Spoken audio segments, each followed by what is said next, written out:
నాయకులకి అలాగే కార్యకర్తలకి పవన్ కళ్యాణ్ గారికి నా అభినందనలు. ఇక్కడ జరుగుతున్న దానికి ఈరోజు నేను ఇలా పార్టిసిపేట్ చేయడం చాలా ఆనందంగా ఉంది. నేను మాట్లాడబోయే టాపిక్ మహిళలకు సంబంధించిన విషయం. పవన్ కళ్యాణ్ గారు చెప్పారు, ఈరోజు జనసేన పార్టీకి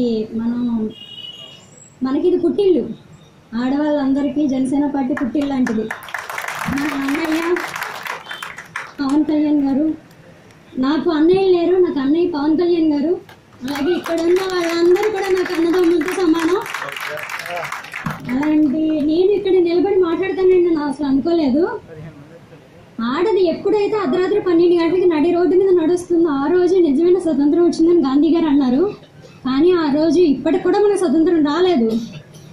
మనకు స్వతంత్రం వచ్చిందంటే పవన్ కళ్యాణ్ గారు సీఎం అవ్వాలి, 2019లో సీఎం అవ్వాలి. అప్పుడే మనం న్యాయంగా ఉంటాం, మనం ప్రశాంతంగా బతకగలుగుతాం. తల్లి కావాలి, చెల్లి కావాలి, కానీ కూతురు వద్దు. ఇది ఎక్కడ న్యాయం అండి?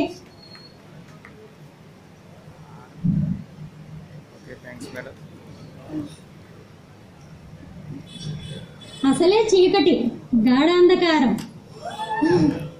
చేతిలో దీపం లేదు, రోడ్డంతా గుంతలు, కానీ మన ధైర్యం పవన్ కళ్యాణ్ గారు. ఆ ధైర్యంతో ముందడిగేద్దాం. ఆయన రావాలి, మనం ఒక ఆడపిల్లలకి అన్నగా రావాలి, అన్నగా వస్తారు. మన పుట్టిల్లు జనసేన పార్టీ. అలాంటి ఈరోజు నేను ఇక్కడికి వచ్చి మాట్లాడతానంటే అసలు అనుకోలేదు. నాకు పాలిటిక్స్ అంటే చాలా ఇంట్రెస్ట్.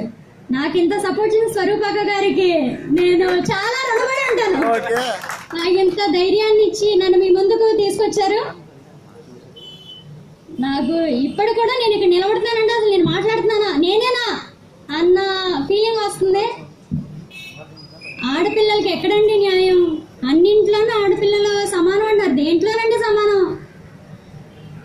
దేంట్లో సమానం? ఆడపిల్లలకి న్యాయం కావాలి.